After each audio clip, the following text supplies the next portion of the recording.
ஆளுங்கட்சியாக இருக்கக்கூடிய திமுக நேர் எதிராக இருக்கக்கூடிய அதிமுகவை விமர்சனம் செய்வதை குறைத்து கொண்டு அவர்களோட கூட்டணியில் இருக்கக்கூடிய பாஜகவை பிரச்சாரத்தை மேற்கொண்டு வராங்க. அந்த மாதிரி ஒரு பிரச்சாரத்தை செட் பண்ணியிருக்காங்க. அதை எப்படி பார்க்குறீங்க? பாவம் ஒரு பக்கம் பழி ஒரு பக்கம்னு சொல்லுவாங்க பாருங்க. அந்த மாதிரி இவங்களுடைய எண்ணப்பாடுகள் நோக்கங்களே வேற. ஆனால் மக்களை ஏமாத்துறதுக்காக பாரதிய ஜனதா வந்துடும். பாரதிய ஜனதா நான் கேட்குறேன், பாரதிய ஜனதா என்ன ஜப்பானில் ஆட்சி பண்ணிட்டு இருக்கா? இல்லை இந்தோனேஷியாவில் ஆளுங்கட்சியாக இருக்குதா? எங்கே சார் இருக்காங்க பாரதிய ஜனதா? 16 வயது நிலையில் வந்து ஒரு டைலாக் வரும், எல்லாரும் உன்னை கோபாலகிருஷ்ணன் தானே கூப்பிடுறாங்கன்னு கேட்பாங்க. இல்லை எவன் கூப்பிட்றான், எல்லாரும் என்னை சப்பானின்னு தான் கூப்பிட்டு இருக்காங்கிற மாதிரி இவர் வேணா சொல்லிட்டு இருக்காரு. ஐயா ஸ்டாலின் அவர்கள் வந்து சூப்பர் ஸ்டார் யாருன்னு கேட்டார், இவர் ஒன்று தான் பாட்டு பாடிட்டு இருக்காரு. மக்கள் புறம் கொதி நிலையில் இருக்காங்க. ஒரு ஆர்கியூமெண்ட் சேக்குக்கு இப்போ பாரதிய ஜனதா வந்து இல்லை நாங்கள் தமிழ்நாடு அரசியலில் இல்லை, வி ஆர் மூவிங் அவுட். ஒரு ஹைப்போதெட்டிக்கல் சிச்சுவேஷன், நாங்கள் அடுத்த ஒரு 10 வருஷம் 15 வருஷத்துக்கு தமிழ்நாட்டில் நாங்கள் அரசியல் பண்ணல, வெளியே போகிறோம்னாங்கன்னா திமுகவுக்கு அரசியலில் முடிஞ்சு போச்சு. திமுக காங்கிரஸாக இருக்கட்டும், கம்யூனிஸ்டாக இருக்கட்டும், விடுதலை சிறுத்தைகளாக இருக்கட்டும், இவங்க எல்லாருமே இந்த பாபநாசம்னு ஒரு படம் வந்துச்சு. அதில் ரிப்பீட்டடாக அது ரொம்ப அந்த டைலாக் வந்து ரொம்ப ஃபேமஸான டைலாக். அதாவது யாரும் மாற்றி சொல்லிடக்கூடாது, ஒரே மாதிரி சொல்லணும் மாதிரி எல்லாரும் பாஜக பூந்துரும் அப்படின்னு டைலாக் தானே சொல்கிறாங்க. இப்போ இதுக்கு பூரா இப்போ இன்னைக்கு மதிமுகவுக்கு வந்து அந்த ஒரு தொகுதியும் இல்லைன்ட்டாங்க. ஆமாம், நாலும் இங்கே உதயசூரியனில் தான் இருக்கணும். இதை விட பாசிசம் ஏதாவது இருக்கா? அதில் என்ன சொல்கிறாரு, இல்லை நாகப்பட்டினத்தில் வந்து நாகப்பட்டினம் வேண்டான்னு சொல்லி ஆளூர் சானவா சொன்னதா எனக்கு தகவல் வந்துச்சு. எனக்கு சொன்னாங்க. டிஆர் பாலு சொல்கிறார். அப்படி யார் சொன்னது? யாரு? டிஆர் பாலு சொல்றாரு. டிஆர் பாலு. அப்போ என்னுடைய கேள்வி என்னன்னா, ஆளூர் சானவாஸ்க்கு கட்சி தலைவர் டிஆர் பாலுவா, இல்லை ஸ்டாலினா, இல்லை விடுதலை சிறுத்தைகள் கட்சியினுடைய திருமாவளவன்?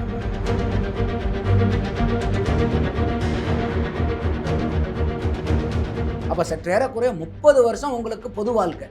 பாராளுமன்றத்தில் பேசினா என்ன தாக்கம் நடக்கும், சட்டமன்றத்தில் பேசினா என்ன தாக்கம் நடக்கணும், என்ன சார் முந்தானேத்து ராத்திரி தான் தெரிஞ்சுதா உங்களுக்கு? அவங்களே குழம்பி போயிருக்கான்னு நினைக்கிறேன் சார். அப்போ அவர் அந்த வார்த்தையை சொல்றாரு.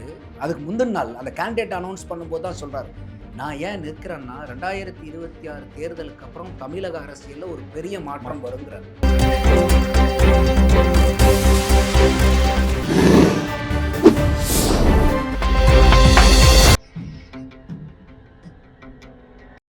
தமிழ் அலை நேயர்களுக்கு வணக்கம்.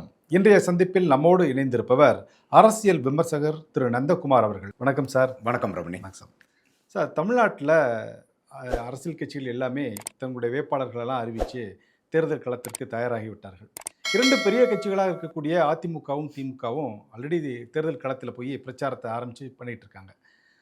ஆளுங்கட்சியாக இருக்கக்கூடிய திமுக நேர் எதிராக இருக்கக்கூடிய அதிமுகவை விமர்சனம் செய்வதை குறைத்து கொண்டு அவர்களோட கூட்டணியில் இருக்கக்கூடிய பாஜகவை தொடர்ந்து விமர்சனம் செய்து பிரச்சாரத்தை மேற்கொண்டு வராங்க.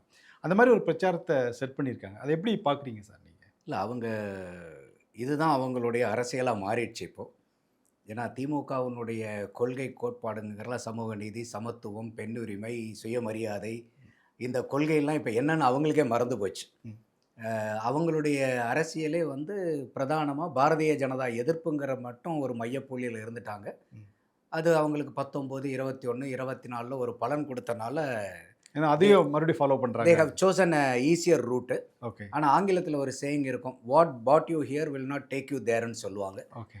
ஸோ அந்த மாதிரி வந்து இன்னைக்கு அவங்க எடுத்த ஸ்ட்ராட்டஜி வந்து அவங்களுக்கு வந்து வெற்றி வாய்ப்பை கொடுத்துருந்தாலும் பாரதிய ஜனதாவை தமிழ்நாட்டில் வளர்த்துனது திமுகவினுடைய ஸ்ட்ராட்டஜி தான். இன்றைக்கி எல்லாருமே நம்ம நக்கல் நையாண்டி பண்ணிட்டு இருந்தது, பாரதிய ஜனதா தமிழ்நாட்டில் நோட்டாக்கு கீழே இருக்குது, நோட்டாக்கு மேலே வாங்கி காமிங்கன்னு சொல்லிட்டு இருந்தாங்க.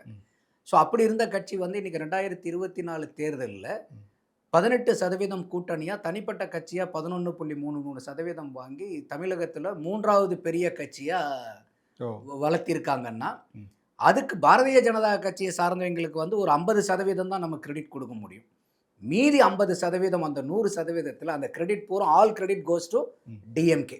ஓகே. ஒரு ஆர்கியூமெண்ட் சேக்குக்கு இப்போ பாரதிய ஜனதா வந்து இல்லை நாங்கள் தமிழ்நாடு அரசியலில் இல்லை, வி ஆர் மூவிங் அவுட். ஒரு ஹைப்போதெட்டிக்கல் சிச்சுவேஷன், நாங்கள் அடுத்த ஒரு 10 வருஷம் 15 வருஷத்துக்கு தமிழ்நாட்டில் நாங்கள் அரசியல் பண்ணல, வெளியே போகிறோம்னாங்கன்னா திமுகவுக்கு அரசியலில் முடிஞ்சு போச்சு. திமுக ஓ, அப்படி சொல்றீங்க. அந்த அளவுக்கு வந்து இவங்க அவங்களுடைய கொள்கையில பலகீனப்பட்டு போய் ஓகே. வெறும் பாரதிய ஜனதா எதிர்ப்பு மட்டும் மையப்புள்ளியா வச்சு ம். இன்னைக்கு அவங்களுடைய கொள்கையவே யாரோ ஞாபகப்படுத்த வேண்டிய சூழ்நிலை இருக்குது. ம்.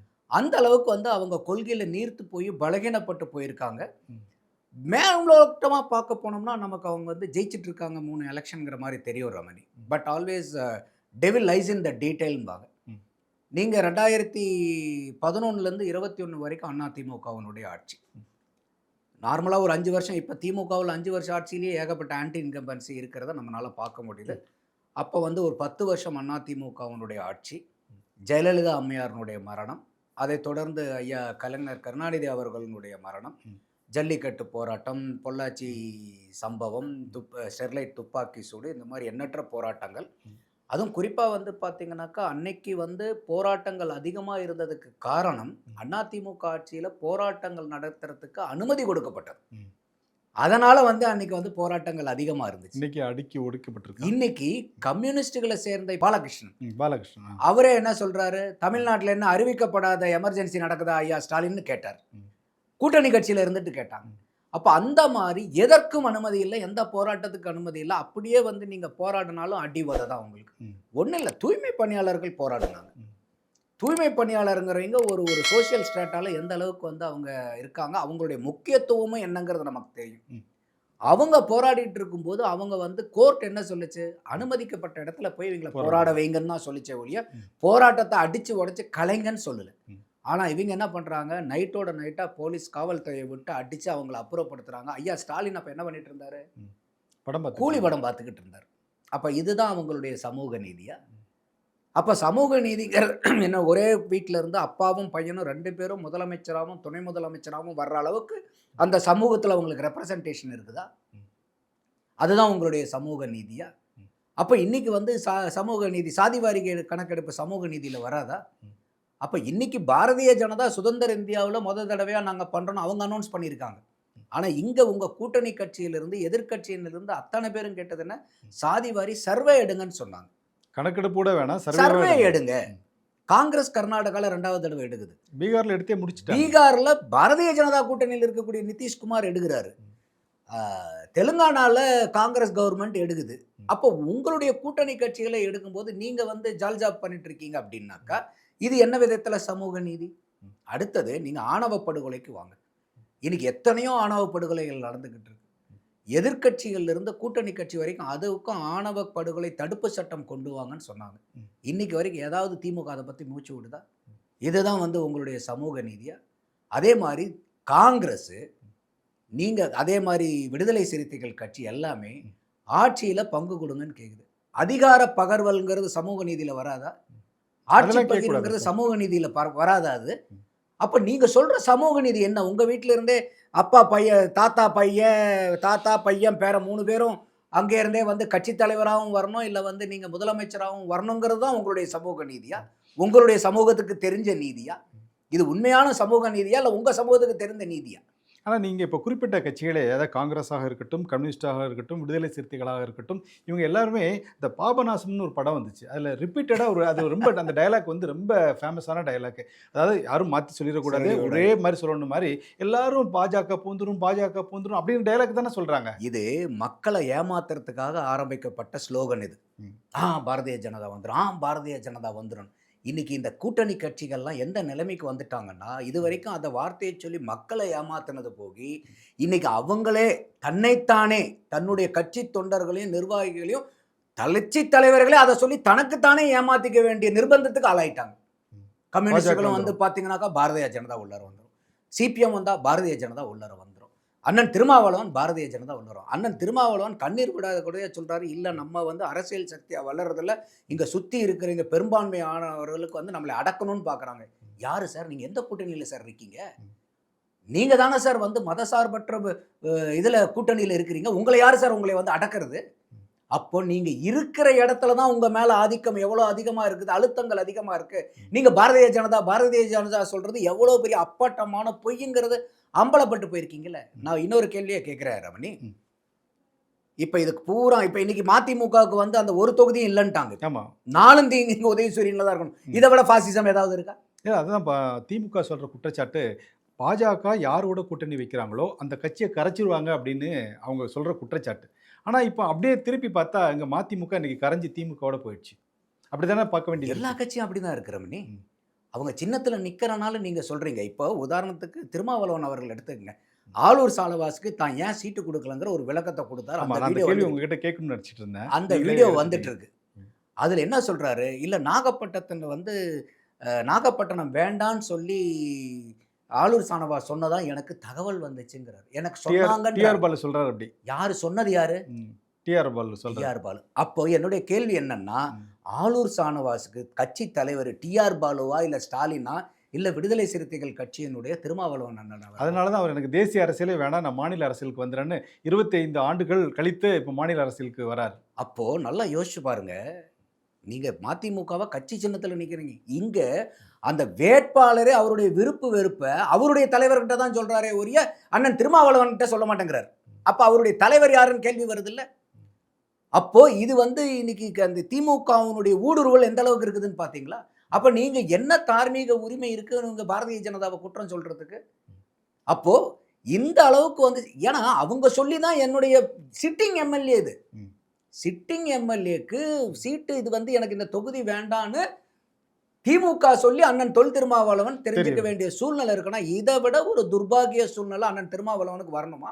அந்த கட்சிக்காரங்களுடைய பேட்டியெல்லாம் பார்த்தீங்கன்னா, நொந்து நூடுல்ஸ் ஆகி போய் பேசுறாங்க.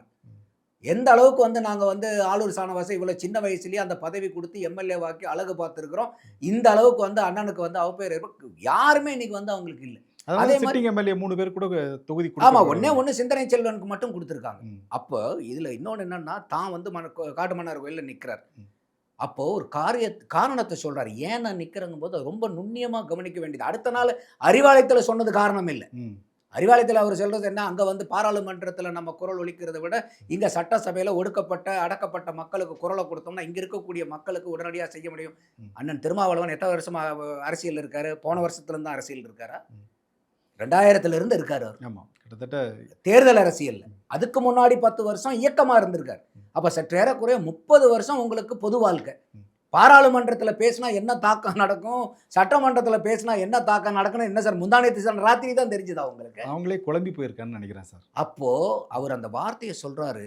அதுக்கு முந்தின நாள் அந்த கேண்டிடேட் அனௌன்ஸ் பண்ணும்போது தான் சொல்றாரு. ம். நான் ஏன் நிற்கிறேன்னா 2026 தேர்தலுக்கு அப்புறம் தமிழக அரசியல்ல ஒரு பெரிய மாற்றம் வருங்கிறார். அப்ப அவருக்கு இந்த ஸ்டேட்டஸ் கோல நம்பிக்கை இல்ல. ஸ்டேட்டஸ் கோ என்ன, திமுகவினுடைய ஆட்சி, திமுக திருப்பி ஆட்சியில 2 வரும்போது திராவிட மாடல் 2.0 நம்பிக்கையே சுத்தமா கிடையாது அவருக்கு. ம். அவருக்கு சுத்தமா நம்பிக்கை கிடையாது. அப்போ இந்த மாதிரி இருக்கக்கூடிய சூழ்நிலை தான் அங்க இருக்கக்கூடிய கட்சிகள். இப்போ வந்து பாரதிய ஜனதா வந்துரும், பாரதிய ஜனதா வந்துரும். நான் சிம்பிளா கேட்கிறேன். ம். அது நீங்க சொல்லக்கூடிய வார்த்தை உண்மையான வார்த்தை, சத்தியமான வார்த்தையா இருந்தா, ம். சிபிஐக்கு 5 சீட்டு, ம். சிபிஎம்க்கு 5 சீட்டு, ம். மதிமுகவுக்கு 4 சீட்டு, ம். அண்ணன் திருமாவளவன் அவர்களுக்கு 8, 8. ம். 18 ஒரு 4 22 சீட்டு. ம். இந்த எல்லா கட்சியும் விட திமுகவினுடைய ஸ்ட்ரைக் ரேட் ஜாஸ்தி. ம். அப்ப என்னுடைய கேள்வி என்னன்னா, இந்த 22 சீட்டையும் எப்படி கமலஹாசன் அவர்கள் வந்து நான் எந்த இதுவுமே இல்லாம நான் ஃப்ரீயா உங்களுக்கு வேலை பார்க்குறேன்னு சொன்னாரோ, இந்த 22 தொகுதியை நீங்க திமுக கிட்ட விட்டுட்டு நீங்க வேலை பாருங்க கமலஹாசன் மாதிரி சும்மா. ம். உங்களை விட அவங்க வந்து பாரதிய ஜனதா உள்ளார அளவுக்கு உங்களை விட அதிகமான சீட்டு ஜெயிப்பாங்க. உங்களுடைய நோக்கம் வந்து உண்மையான நோக்கம், சத்தியமான நோக்கம் பாரதிய ஜனதா உள்ளார வந்துடக்கூடாது தான்னா, நீங்க செய்ய வேண்டியது இந்த 22 தொகுதிகளையும் இந்த 4 கட்சியும் திமுக கிட்ட திருப்பி கொடுங்க. கொடுத்துட்டு அவங்கள சார் நீங்க உதயசூரியன் சின்னத்தில் எல்லாம் நில்லுங்க. ரமணி நான் சொல்றது கரெக்டா இல்லையா? கரெக்ட். இந்த சின்னங்கள் ஜெயிக்குமா? திமுக காரங்க ஜெயிப்பாங்களா? நீங்க செலவு பண்ண மாட்டீங்க. ஆனா அவங்க சொன்ன விஷயம் வந்து தேமுதிகவோட எங்களுக்கு அதிகமான சீட்டு கொடுங்கன்னு தானே கேட்டாங்க. அப்ப அதனால தான் சொல்ல வரேன். ம். பாவம் ஒரு பக்கம், பழி ஒரு பக்கம்னு சொல்லுவாங்க பாருங்க. அந்த மாதிரி இவங்களுடைய எண்ணப்பாடுகள், நோக்கங்களே வேற. ஆனா மக்களை ஏமாத்துறதுக்காக பாரதிய ஜனதா வந்துரும். பாரதிய ஜனதா நான் கேட்கிறேன், பாரதிய ஜனதா என்ன ஜப்பான்ல ஆட்சி பண்ணிட்டு இருக்கா? இல்ல இந்தோனேஷியால ஆளுங்கட்சியா இருக்குதா? எங்க சார் இருக்காங்க பாரதிய ஜனதா? இந்தியாவுல நிறைய மாநிலங்களும் ஆண்டுகிட்டு இருக்காங்க. இந்தியாவே அவங்க தானே சார் ஆள்றாங்க. தமிழ்நாடு எங்க சார் இருக்கு? இந்தியாவுக்குள்ள தான் இருக்கு. அப்ப தமிழ்நாடு பாரதிய ஜனதா ஆட்சிக்குள்ளார தானே சார் தமிழ்நாடே வருது. அது மாதிரி இன்னொரு விஷயமும் அவங்க சொல்றாங்க சார். மத்திய அரசு வந்து எங்களுக்கு வந்து எந்த விதமான உதவியுமே செய்யல. என்ன அதனால உதவி நான் செய்யல? இன்னும் செஞ்சிருந்தா நாங்க நிறைய சிறப்பா செஞ்சிருப்போம் அப்படிங்கிறாங்க. என்ன உதவி செய்யலன்னு மட்டும் சொல்லுங்க. அது சொல்லலையே. அது சொல்ல மாட்டாங்கல்ல. அதாவது சார் அவங்க இப்போ பிரச்சாரத்துல நேத்து கூட கோயம்புத்தூர்ல பேசும்போது கூட சொல்றாரு, கோயம்புத்தூருக்கோ மதுரைக்கோ மெட்ரோ ரயில் வரவிடாம தடுத்தது வந்து திமுக. சூப்பர். இப்ப நீங்க மெட்ரோக்கு வாங்க. இன்னைக்கு மெட்ரோ கோயம்புத்தூரில் வந்து 11,000 கோடி, மெட்ரோ மதுரையிலையும் 16, சற்றேறக்குறைய இது ரெண்டும் சேர்ந்து 22,000 கோடி. இப்போ நீங்கள் வந்து ஒரு ஆஃபீஸ் வச்சுருக்கீங்க. இந்த ஆஃபீஸில் ஒருத்தர் லீவ் போடணும்னா கூட ஒரு ப்ராசஸ் வச்சுருப்பீங்க இல்லையா? ஆமா. ஒரு லீவ் அப்ளிகேஷன் கொடுக்கணும், இல்லை ஆன்லைனில் இருந்து ஆன்லைனில் இதை தான் நீங்கள் செலக்ட் பண்ணி சப்மிட் பண்ணணும். இல்லைன்னா லீவ் அப்ரூவல் ஆகுமா? ஆகாது. அப்போது நீங்கள் ஒரு ப்ராஜெக்ட்டுக்கு டீட்டெயில் ப்ராஜெக்ட் ரிப்போர்ட் டிபிஆர்னு ஒன்று சப்மிட் பண்ணணும். அவங்களுடைய டிபிஆர் எடுத்து படித்து பார்த்தீங்கன்னா, அதை அப்ரூவ் பண்ணுற இடத்துல ஒரு குழந்தை பையன் உட்காந்துருந்தா கூட அதை அப்ரூவல் பண்ண மாட்டாங்க, ரிஜெக்ட் பண்ணுவாங்க. என்ன காரணம்னா, அவங்க குடுக்குறது இன்னைக்கு சிட்டியில வந்து பார்த்தீங்கன்னா, நமக்கு இப்ப இருக்கக்கூடிய மெட்ரோ 55 கிலோமீட்டர் மெட்ரோ. ரேடியேஷன்ல. இதுல. ஆமா. அடுத்தது நம்மளுடைய கோயம்புத்தூர் பாப்புலேஷனுக்கும், சென்னை பாப்புலேஷனுக்கும் எவ்வளோங்க? எது கம்மி, எது ஜாஸ்தி பாப்புலேஷன்? சென்னை தான் ஜாஸ்தி. பெரும் அளவுக்கு ஜாஸ்தி. கோயம்புத்தூரை கம்பேர் பண்ண முடியாத அளவுக்கு. அப்போ இங்க 55 கிலோமீட்டர் தூரமும் இருக்குது. மக்கள் தொகையும் அதிகம். இங்க தினசரி பயணிக்கக்கூடிய பயணிகளை விட கோயம்புத்தூர்ல எப்படிங்க அதிகமா பயணிப்பாங்க? இது எவ்வளோ பெரிய பொய்யான இது இல்லையா? இப்போ இதெல்லாம் எடுத்து பார்க்க மாட்டாங்களா? இது ஒன்று. ரெண்டாவது, அவங்க என்ன பண்ணுறாங்கன்னாக்கா, பைக்கில் போகிறீங்க, காரில் போகிறீங்க, பஸ்ஸில் போகிறவங்க எல்லாத்தையும் அந்த மோட் ஆஃப் டிரான்ஸ்போர்ட்டை எடுத்து அவங்களுடைய ஆவரேஜ் டிஸ்டன்ஸ் ட்ராவல், ஒருத்தர் 10 கிலோமீட்டர் போவார், ஒருத்தர் 25 கிலோமீட்டர் போவார், ஒருத்தர் 4 கிலோ, அப்போ ஒரு ஆவரேஜ் டிஸ்டன்ஸ் ட்ராவல்டு. அதில் இப்போ கரண்ட் மோட் ஆஃப் டிரான்ஸ்போர்ட்டுக்கு எவ்வளோ டைம் ஆகுது? சப்போஸ் நீங்கள் மெட்ரோக்கு ஷிஃப்ட் ஆனீங்கன்னா எவ்வளோ டைம் ஆகுதுன்னு பார்க்கும்போது 1 to 2 நிமிஷம் தாங்க டைம் சேவிங். அதுக்கே இவ்வளோ பெரிய ப்ராஜெக்ட்டை கொண்டு வரணும். எப்படிங்க வந்து அதில் ஷிஃப்ட் பண்ண முடியும் நீங்கள்? இது ஒன்று. அடுத்தது ரைட் ஆஃப் வேன்னு சொல்லுவாங்க, ஆர்ஓடபிள்யூன்னு சொல்லுவாங்க மெட்ரோவில். ஆர்ஓடபிள்யூங்கிறது என்ன? இப்போ நடுவில் கீழே மெட்ரோ மேலே போகுதுன்னா கீழே ரோடுன்னா அந்த ரோடு 2 பக்கமும் ஷோல்டர்ஸ் இருக்கும், அந்த மண் சைடில் சரி. இது எல்லாத்தையும் ஒட்டு மொத்தமாக அந்த எண்டுலேருந்து இந்த எண்டு வரைக்கும் அந்த மெட்ரோ போடணுன்னா 22 மீட்டர் வேணும் ரமணி. மொத்தம் 2 பக்கமும் ரைட் டு லெஃப்ட் 22 மீட்டர் வேணும். ஒரு பிரிட்ஜ் கீழே 2 சேர்த்து. இது எல்லாமே மொத்தம் அந்த ரோடு கீழே அந்த சர்ஃபேஸ் வந்து 22 கீழே வந்து 22 மீட்டர் வந்து பிரெட் வேணும். ஓகே. இவங்க கொடுத்த ப்ராஜெக்ட்ல ஒரு 60% இடத்துக்கு மேல 8 to 20 மீட்டர் தான், 8 to 15 மீட்டர் தான் 60% 70% இடம். அப்ப பணம் பத்தலன்னா நீங்க என்ன பண்ணணும்? என்ன பண்ண வேண்டிய சூழ்நிலை வரும்? இடம் என்கரேஜ்மெண்ட்டா எடுக்கணும். யார்கிட்ட இருந்து எடுப்பீங்க? காமன் பப்ளிக்ல தான் எடுப்பாங்க. அப்ப அந்த காமன் பப்ளிக்னுடைய அக்செப்டன்ஸ் எப்படி வாங்குவீங்க? அதுக்கு உண்டான காஸ்ட் யார் பேர் பண்றது? காம்பன்சேஷன் கொடுக்கணும் அவங்களுக்கு. எவ்வளவு பிரச்சனைகள் இருக்கு பாருங்க. அடுத்தது நீங்க வந்து ஒரு ஃபினான்ஷியல் ப்ரொபோசல் கொடுக்கணும். நீங்களே ஒரு கம்பெனியில் ஒன்று செய்கிறீங்கனாலும் உங்கள் மேலதிகாரிகிட்ட நீங்கள் சொல்லணும், இதெல்லாம் வந்து இன்வெஸ்ட்மெண்ட்டுங்க, இதுக்கு ரிட்டர்ன் ஆன் இன்வெஸ்ட்மெண்ட்டுங்க, இத்தனை இயரில் வந்து எங்களால் வந்து ரிட்டர்ன் எடுக்க முடியும். ஐஆர்ஆர்னு சொல்லுவோம், நம்ம இன்டர்னல் ரேட் ஆஃப் ரிட்டர்ன்னு சொல்லுவோம். ஓகே. அதுக்கு வந்து பார்த்தீங்கன்னா இவங்க 2 இன்டர்னல் ரேட் ஆஃப் ரிட்டர்ன், இஐஆர்ஆர்னு பண்ணுவாங்க, எஃப்ஐஆர்ஆர்னு பண்ணுவாங்க.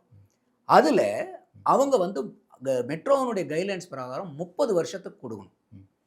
இவங்க என்ன சொல்றாங்கன்னா, இந்த மெட்ரோ வந்து எஸ்டாப்ளிஷ் பண்றாங்க பாருங்க, 3 வருஷம் அவங்க கன்ஸ்ட்ரக்ஷன் பீரியட் கொடுக்குறாங்க. ஓகே. இந்த இப்பயே ஆல்ரெடி வந்து அது 1.5 வருஷத்துக்கு மேல முடிஞ்சு போச்சு. ஓகே. இந்த 3 வருஷத்துக்குள்ள முடியுங்கிறது 1.5 வருஷத்துக்கு மேல ஆகி போச்சு. அந்த ஐஆர்ஆர் கொடுக்கறது வந்து பாத்தீங்கன்னா இது இல்ல, இதையும் சேர்த்து இந்த 3 வருஷத்தையும் சேர்த்து 30 வருஷத்துக்கு கொடுக்கணும். இவங்க என்ன பண்றாங்க, இந்த கன்ஸ்ட்ரக்ஷன் பீரியடை விட்டுட்டு அடுத்த 30 வருஷத்துக்கு கொடுக்குறாங்க. அதாவது இப்போ நீங்கள் சொல்கிற பாயிண்ட்லேருந்து நான் ஒன்றும் புரிஞ்சுக்கிறேன் சார், இதெல்லாம் அரசியல் பண்ணுறதுக்காக தான் சொல்கிறாங்க. பட் உண்மையான அப்போ இவங்க ப்ரொப்போசல் கொடுத்ததே ப்ரொப்போசல் த்ரூ ஆகி மெட்ரோ கோயம்புத்தூர்லையும் மதுரையும் போடுறது திமுகவுடைய நோக்கம் அல்ல. மெட்ரோவை வந்து ஒரு ஒரு இப்போ நமக்கு தெரிஞ்ச டீட்டெயில் ஒரு அந்த ஆஃபீஸருங்களுக்கு டிபிஆர் ப்ரிப்பேர் பண்ணுறவங்களுக்கு தெரியாதா? அப்போ இவங்க ப்ரொப்போஸ் பண்ணதே அதை வந்து அவங்க திருப்பி அனுப்பணும், அதை வச்சு நம்ம ஒரு அரசியல் பண்ணணும். இப்போ இது அரசியல் பண்ணுறதுக்காக அனுப்பப்பட்ட டிபிஆர் ஒழிய மக்களுக்கு மெட்ரோ போடணுங்கிறதுக்காக வந்த டிபிஆர் இல்லை. ஓகே. அப்போ இத்தனை விஷயங்கள் வந்து அந்த மெட்ரோக்கு பின்னாடி இருக்கு. நீங்க சொல்லுங்க, நீங்க வந்து நீங்க மத்திய அரசாங்கமா இருக்கீங்கன்னு வச்சுங்க, நீங்க இதுக்கு அப்ரூவல் கொடுப்பீங்களா? இவ்வளோ ஓட்டைகளை இந்த டிபிஆர்ல வச்சு அவங்க என்ன சொன்னாங்க, இதெல்லாம் இருக்கு திருப்பி அனுப்புங்க. அவங்க வந்து ரிஜெக்ட் பண்ணல, சரி பண்ணி திருப்பி எனக்கு கரெக்டா சப்மிட் பண்ணுங்க, நாங்க அப்ரூவ் பண்றோங்கிறாங்க. அப்போ ஓட்டை பூரா உங்க சைட்ல வச்சுக்கிட்டு மத்திய அரசாங்கம் எனக்கு மெட்ரோக்கு காசு கொடுக்கலன்னா, இப்ப ஐயா வரே வந்து சென்னை டெல்லி போயிட்டு வந்துட்டு போன தடவை காசு கேட்கும்போது என்ன சொன்னாரு, போன தடவை நீ கேட்டா நான் கொடுத்தேன்னு ஸ்டாலின் ஐயா சொன்னாரா இல்லையா? மோடி சொன்னதா? அப்ப நீங்க கேட்டா கொடுக்குற இடத்துல தானே இருக்கிறாரு. அவர் பெருமையா பேசுறாரு, போன தடவை நீ கேட்டா நான் கொடுத்துட்டேன்னு சொன்னார். இதே டைலாக் யூஸ் பண்றாரு. அப்ப நான் கேட்டா மோடி கொடுத்துருவாருன்னு அதை எஸ்டாப்ளிஷ் பண்றாரு. அப்ப ஏன் இப்ப கேட்டு கொடுக்கல? அதுல அவ்வளவு ஓட்டை இருக்குது. அப்போ நீங்க, நான் திருப்பி அதான் சொல்றேன், மெட்ரோ மக்களுக்காக கேட்கல, இதை நிராகரிக்கப்படுறதுக்காக ரிட்டர்ன் அனுப்ப வச்சு இதை வச்சு ஒரு அரசியல் பண்ணணும். ஏன்னா இவங்களுக்கு பாரதிய ஜனதா, அதனாலதான் நான் சொன்னேன், பாரதிய ஜனதா எதிர்ப்பை விட்டா இவங்களுக்கு திமுக இன்னைக்கு அரசியலே இல்ல, மறந்து போச்சு எல்லாம் அவங்களுக்கு. அந்த அளவுக்கு மோசமான நிலைமையில் இருக்காங்க. ஆனா திரு எதிர்க்கட்சி தலைவராக இருக்கக்கூடிய திரு எடப்பாடி பழனிசாமி அவர்கள் அவருடைய பிரச்சாரத்துல தமிழ்நாட்டில் வந்து ஒரு 80 வயசு ஆயாவுக்கு கூட பாதுகாப்பு இல்லை, சட்டம் ஒழுங்கு கெட்டு போச்சு, போதைப் பொருள் அதிகரிச்சிருச்சு, ஒரு சாதாரண மக்கள் கூட எல்லா ப்ராப்பர்ட்டியும், அதாவது டாக்ஸஸ் எல்லாம் இன்க்ரீஸ் பண்ணிட்டாங்க, வரிகள்லாம் உயர்த்திட்டாங்க, அவங்க அறிவித்த திட்டங்களில் எந்த திட்டத்திலும் நிறைவேற்றலை, கிட்டத்தட்ட 525 திட்டங்கள் வரைக்கும் அவங்களுடைய மேனிஃபெஸ்டோவில் அறிவித்தாங்க, எதுவுமே நிறைவேற்றலைன்னு சொல்லி இந்த ஆளுங்கட்சி குறித்து பெரிய குற்றச்சாட்டு சொல்கிறாங்க. எகைன் இவங்க வந்து மறுபடியும் இவர் வந்து அதிமுகவை பாஜகவிடம் அடமானம் வைத்து விட்டார்கள் அப்படின்னு சொல்லுவாங்க. ஆனால் நாங்கள் வந்து அப்படி இல்லை, வாஜ்பாயோடைய குடுமி எங்கள் கையில் இருந்துச்சு அப்படிங்கிற மாதிரி டைலாக் பேசுகிறாங்களே பிரச்சாரத்தில். அதாவது இது இது வந்து பார்த்தீங்கன்னா அது இவங்க இந்த தேர்தல் வாக்குறுதியை சொல்கிறாங்க. அதனால தான் அன்புமணி சொன்னார், திமுகவினுடைய தேர்தல் வாக்குறுதி வந்து காமெடி பீஸ் அப்படின்னாரு. இவங்க வந்து ஹீரோ சூப்பர் ஸ்டார் யாருன்னு கேட்டாலே இவர் ஒரு பக்கம் பாடிட்டு இருக்காரு. மக்கள் யாரும் சொல்லல.